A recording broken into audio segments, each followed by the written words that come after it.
पनि सा पनि सरे गरे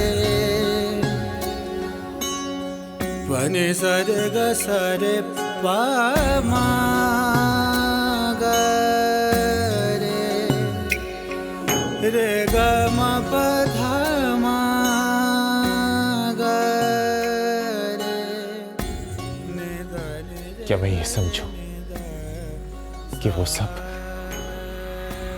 तुम्हारी दिल लगी थी, कोई मजाक था? नहीं, सब सच था। दिल की दुनिया का सबसे बड़ा सच। तो फिर शादी हकीकत की दुनिया का अमल है। मैं भी तो यही कह रहा हूं कि वो सारी बातें तुम्हारी दिल लगी थी क्या? नहीं कबीर, तुम मेरा मतलब नहीं समझे। भला हमारी शादी कैसे हो सकती है? क्या हकीकत की दुनिया में उसकी कोई गुंजाइश है? एक ऐसी लड़की जो तुम्हारी फुफ्फी की बेटी थी, उसका पता नहीं कौन सा सिरा हमारे खानदान से मिलता था। ताया सरकार ने उसका रिश्ता तुम्हें नहीं दिया, जिस पर तुम्हारा पूरा हक था। फिर मैं तो उनकी भतीजी हूं, मेरा रिश्ता भला तुम्हें कैसे मिलेगा? तो यूं कहो ना राबेल, तुम्हारे भी मैं लायक नहीं। कम साथ से मोहब्बत तो हो सकती है, पर उससे शादी नहीं हो सकती। ऐसी बात नहीं है कबीर, तुम जानते हो मैं ऐसा कभी सोच भी नहीं सकती। तो फिर क्या राबेल, फिर क्या? क्यों मुझे अपनी मोहब्बत के झूठे आश्रय दिए तुमने? अब जब मैं बहती बेकसी के आलम में तुम्हारी मोहब्बत की तमन्ना लिए तुम्हारे सामने सवाली बन के खड़ा हूं, तो तुम मुकर रही। मैं पहले दिन से कह रहा था कि मुझसे दूर रहो, मगर तब तुम जरा भी सुनने को तैयार नहीं थी। तब तुम अपनी मोहब्बत पे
सोचना शुरू करो, मोहब्बत चाहिए या दुनिया?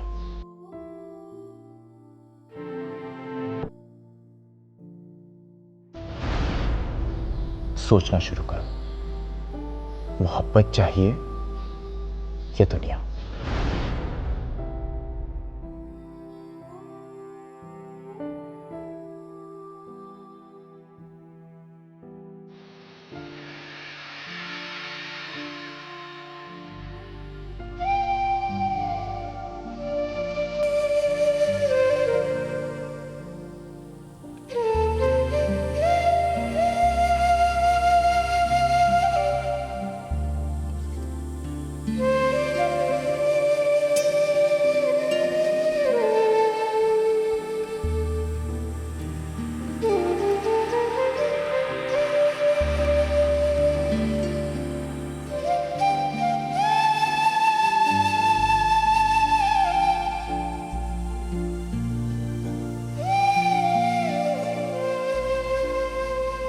क्या तुमने कभी सोचा था कि यूं भी हो जाएगा? हाँ, क्यों नहीं। तुम्हारे साथ आने वाली जिंदगी का हर लम्हा गुजारने का ख्वाब देखा था। उस वक्त भी जब मुझे तुम्हें कोई दिलचस्पी नहीं थी। हाँ, उस वक्त भी। कबीर, यही तो मोहब्बत है, जिसे मुमकिन और नामुमकिन से कोई गर्ज नहीं, बस दिल का हाथ थाम के मुंह उठा के चल देती है।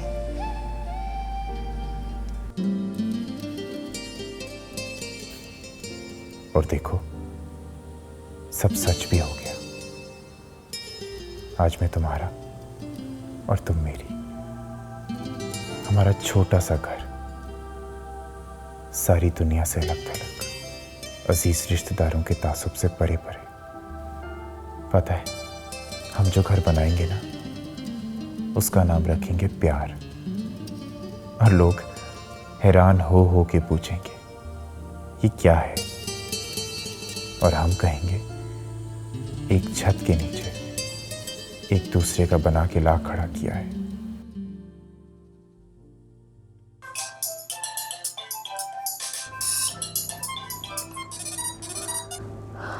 हेलो अम्मा, क्या हाल है? मेरा हाल तो ठीक है राबेल, बस अब एक लंबा इंतजार है तुम्हारे ताया सरकार के वादा वफा करने का। कह रहे थे जैसे ही राबील पढ़ाई पूरी करके वापस आती है, उसकी शादी आराम से कर देंगे। सोचना शुरू करो, मोहब्बत चाहिए या दुनिया?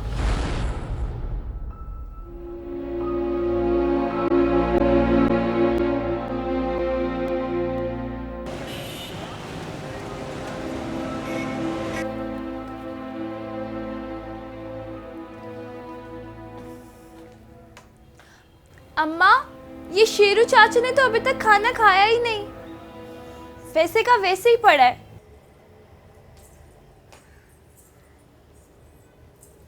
शेर मोहम्मद, ये क्या? खाना खा लो।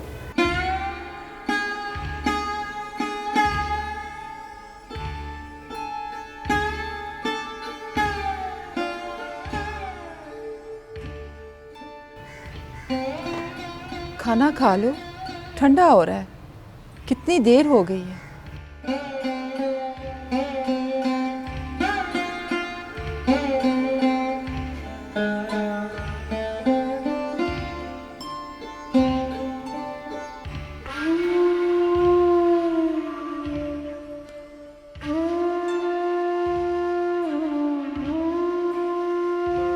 मुंह खोलो।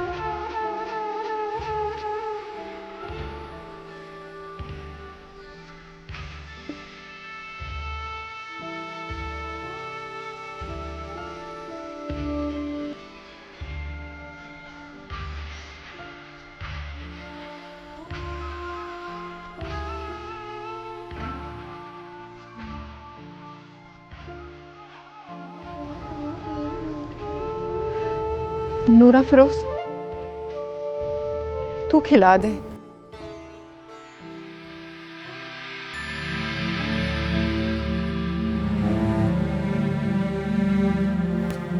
चलिए शेरू चाचा, मैं आपको खाना खिलाऊं।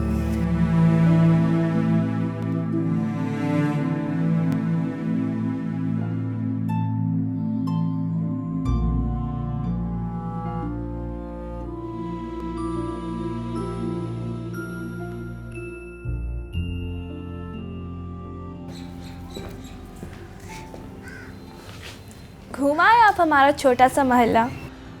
छोटा सा कहा, ये तो अच्छा खासा शहर है। आपके लंदन से तो छोटा ही है। लंदन से बस जरा सा ही छोटा है। तुम जाओ अपना काम करो, मैं शेरू चाचा को खाना खिला देता हूँ। मुझे तो और कोई काम है ही नहीं। हकीकत तो ये है कि तुम्हारा मेरे सामने से हटने को दिल ही नहीं चाहता। लाओ।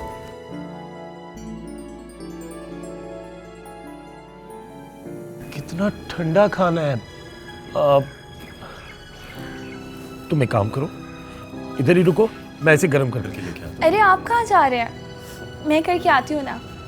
कोई फर्क नहीं पड़ता, लंदन के बाद अब कोई काम करूंगा। ये लकी महल नहीं है जहाँ 2 माइक्रोवेव्स होंगे। दे मैं करके आती हूँ।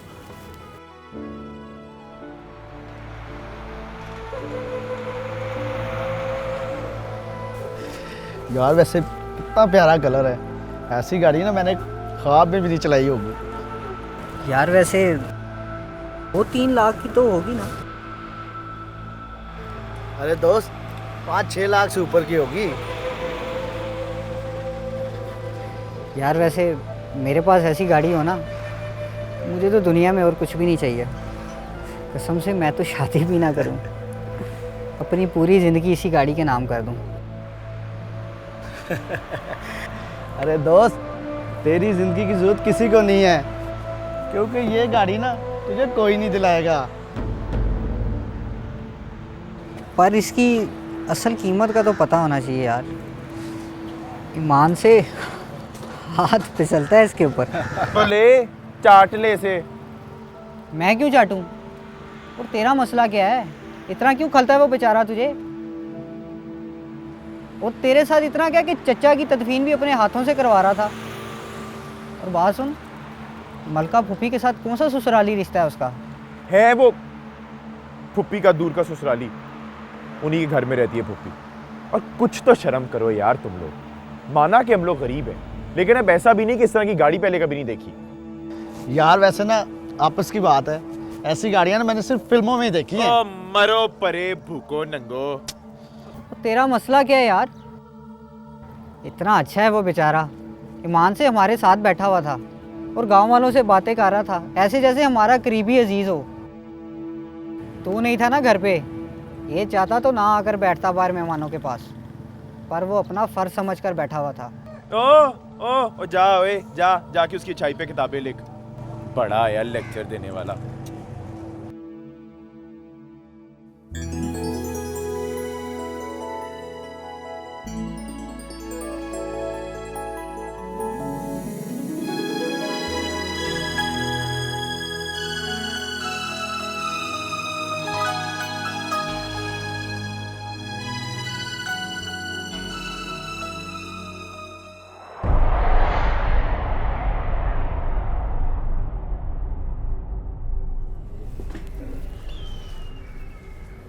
मैं कहता हूं मुंह खोलो, चलो खाओ खाओ। मेरे मुंह से मेरा नवाला छीन के चैन से तो तू भी नहीं बैठेगा। मैं तुम पीरों के हलक में हड्डी बन के अटक जाऊंगा। पीरे राम, लक्ष्मी महल की ईंट से ईंट ना बजा दी तो मेरा नाम भी कबीर नहीं।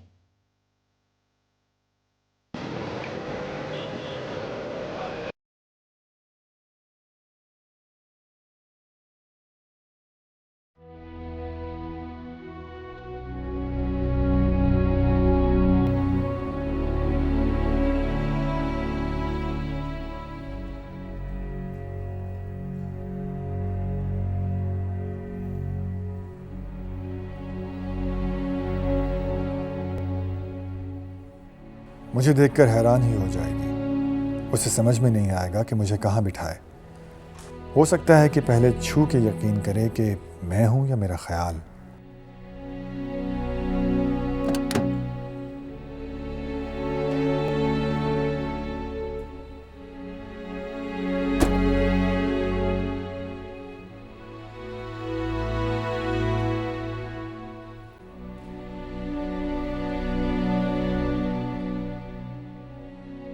मुझसे तो अच्छा एहराम है, अपनी बीवी के दुख में कम से कम शरीक होने तो जा पहुंचा। कुछ चीज़ें पीरी मुरीदी, ज़ात पात सबसे अलग होती हैं। वो हमारे दिल की प्रायोरिटी होती हैं, जिनसे हमारे दिल को धड़कने का ईंधन मिलता है, जीने का रीज़न मिलता है।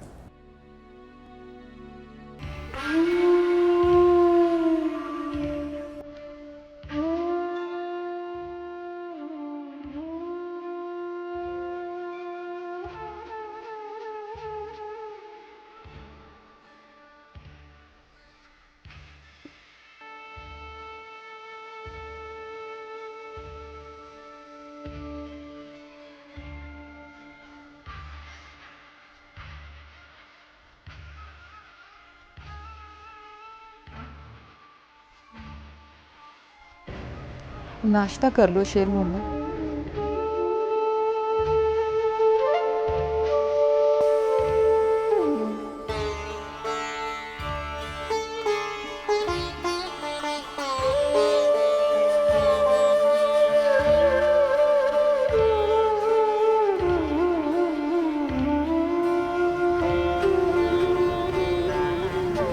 मैं बूढ़ी हो गई शेर मोहम्मद, पर तेरा इश्क आज भी जवान है।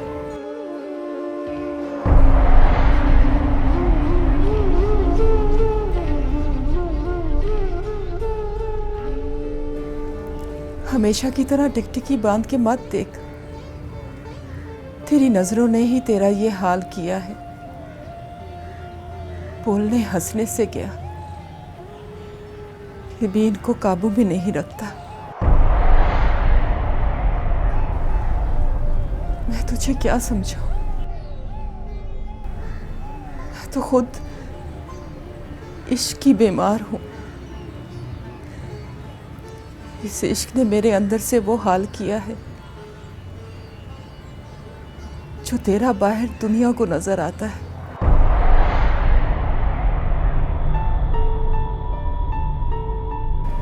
बालों में धूल, पैरों में छाले पड़ गए सरकार के पीछे भागते भागते, पर वो ना हाथ आए। हाथ आई तो तेरी तरह तन्हाई और वीरानी।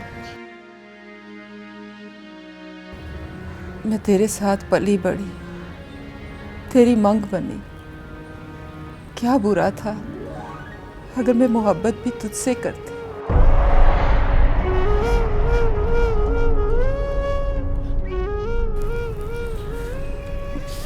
मगर नहीं, मेरे तो मुकद्दर में लिखा हुआ था लखी महल की कनीज बनना। मैं भला तेरी झोपड़ी की रानी कैसे बनती।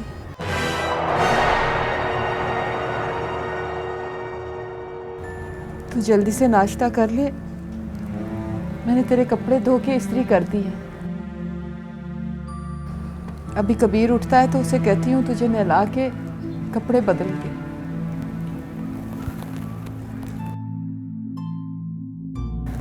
बल्कि तू ऐसा कर, तू नाश्ता कर ले, फिर मैं तेरी शेव कर देती हूँ।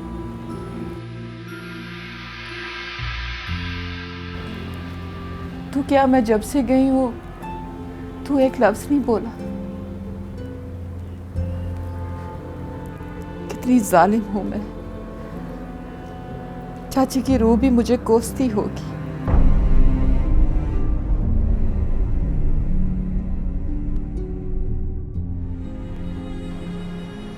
इतना पछतावा?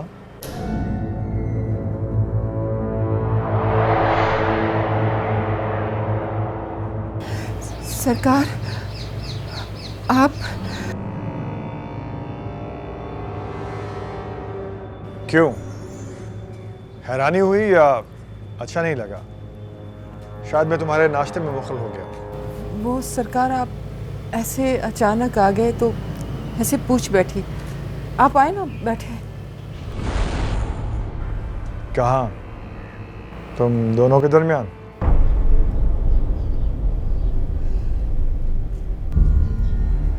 आपके अंदाज में बहुत बरहमी है। हाँ, तकलीफ देने वाला ही सही, लेकिन हूं तो शौहर ही, गुमनाम शौहर।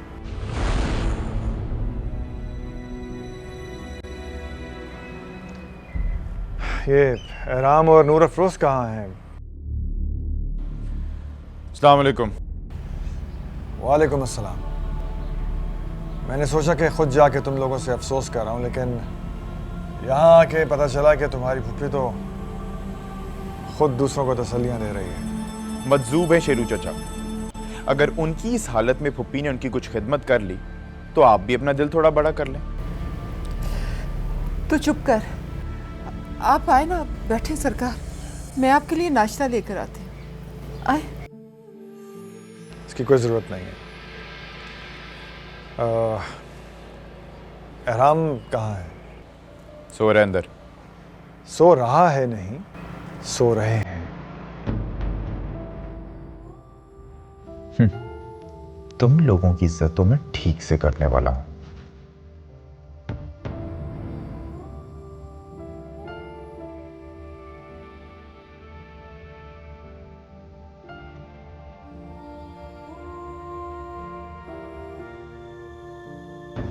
ये एहराम नीचे क्यों सो रहा है? क्योंकि ये मेरा बिस्तर है, उसका बिस्तर नीचे है। तो क्या ये नीचे सोता रहा है? वो सरकार, हमने कहा था छोटे सरकार से, मगर वो माने ही नहीं।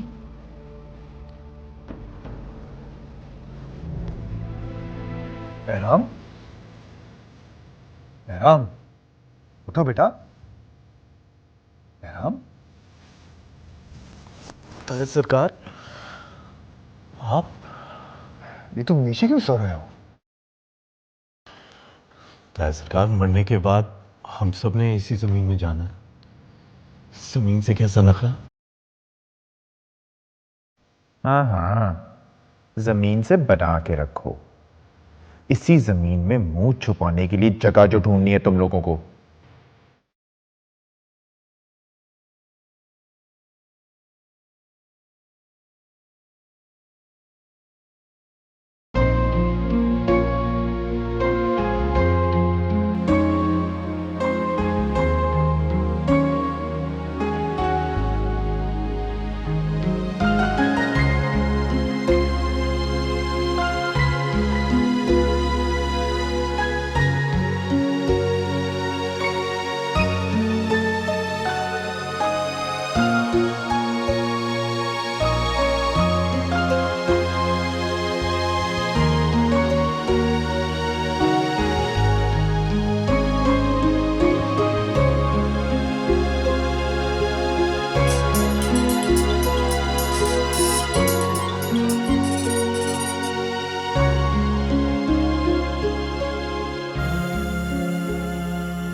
हेलो।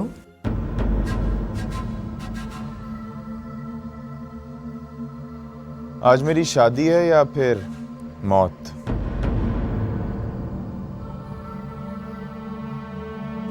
जब मौत सर पे आ जाए तो इंसान को एक एक सांस अपनी मर्जी से जीनी चाहिए, और मैं भी अपनी हर सांस अपनी मर्जी से तुम्हारे साथ जीना चाहती हूँ। तो मैं आ जाऊं फिर? अभी तो मैं तैयार हो रही हूँ।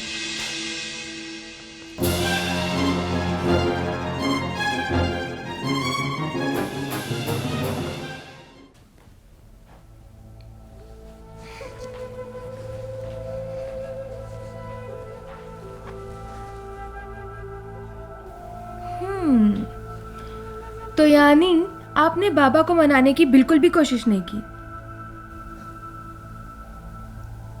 गई थी मैं उनके पास कल, लेकिन मुझे लगता है अब उनको मेरी कोई ज़रूरत नहीं है। अरे लो, तो इसमें कौन सी बड़ी बात हो गई? आए, मैं आपकी दोस्ती करवाती हूँ बाबा के साथ। चले आए मेरे साथ। मैं क्यों जाऊं? मैं पहल कर चुकी हूँ। अच्छा ना अम्मा, इस बार मेरी खातिर प्लीज चले ना अम्मा, चले ना। गुड्डी प्लीज अम्मा, मैं दोस्ती करवा के आती हूँ ना, प्लीज चले चले ना अम्मा, प्लीज मेरी कसम। अच्छा चले ना, चले चले चले चले।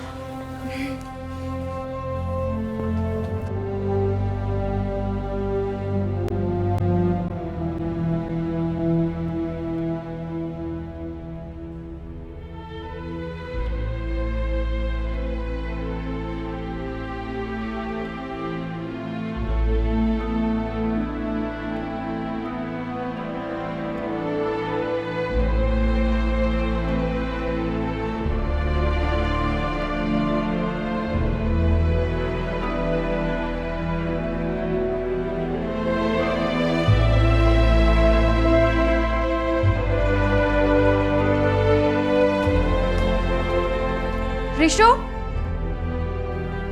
बात सुनो। जी बीबी जी। सरकार घर पे नहीं है? वो तो जी रात को ही चले गए थे। कहाँ? वो जी कह रहे थे मुझे ज़रूरी काम जाना है, कल वापसी होगी। अब ये नौबत आ गई है कि वो मुझे बताए बगैर घर से चले जाएंगे। एक मुलाजमा को तो पता है, मगर मुझे इत्तला देने के भी काबिल नहीं समझा। तुमने मुझे क्यों नहीं बताया? वो जी रात को गए थे, अचानक से बाहर निकले और कहने लगे मुझे काम जाना है, मैं कल तक आ जाऊंगा। देर काफ़ी हो चुकी थी, मैंने सोचा आप सो रही होंगी।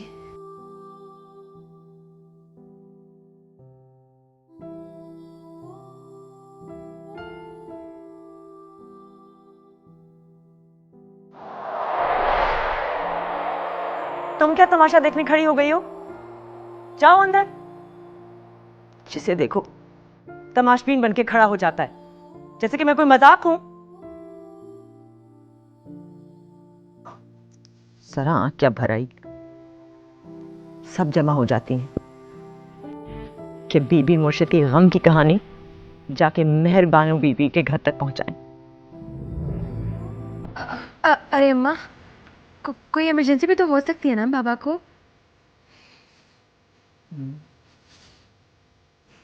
आखिर इमरजेंसी तो बहुत बड़ी है, तुम्हारे बाबा की जिंदगी में भी और हमारी जिंदगी में भी। गुड्डी, फोन करो अपने बाबा को और पूछो उनसे कि आखिर इस इमरजेंसी का नाम क्या है।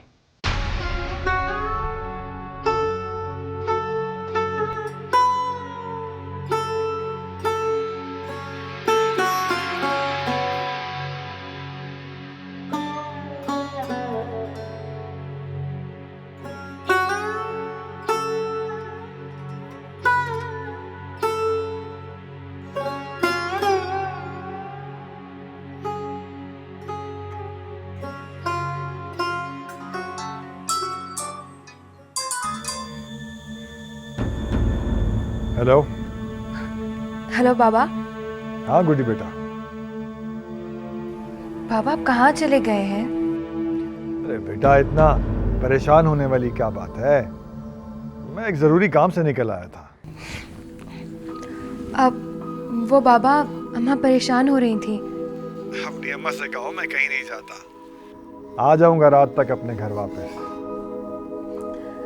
वो बाबा कम से कम बता के तो चले जाते ना, हम लोग इतने परेशान हो रहे थे यहाँ पे। ऐसी भी क्या इमरजेंसी थी आपको? अरे मेरी जान, मैं आ जाऊंगा रात तक वापस। ओके, अल्लाह हाफिज। देखा, अच्छा भला मूड था बाबा का, आप बिला वजह उन्हें परेशान कर देती हैं। अच्छा मेरी माँ, अब कुछ नहीं कहूंगी तुम्हारे बाबा को, ठीक है? अम्मा, बाबा को आने दीजिए, बिठा के आप दोनों को दोस्ती करवा दूंगी। बस खत्म करें अब इस परेशानी को। वैसे अम्मा, कितना प्यार करती है ना आप बाबा से, उनकी आवाज सुनते ही आपका चेहरा तो खिल जाता है। काश मेरी आवाज सुनते ही उनका चेहरा भी खिल उठता। ओहो माँ, बस करें आप, छोड़ें।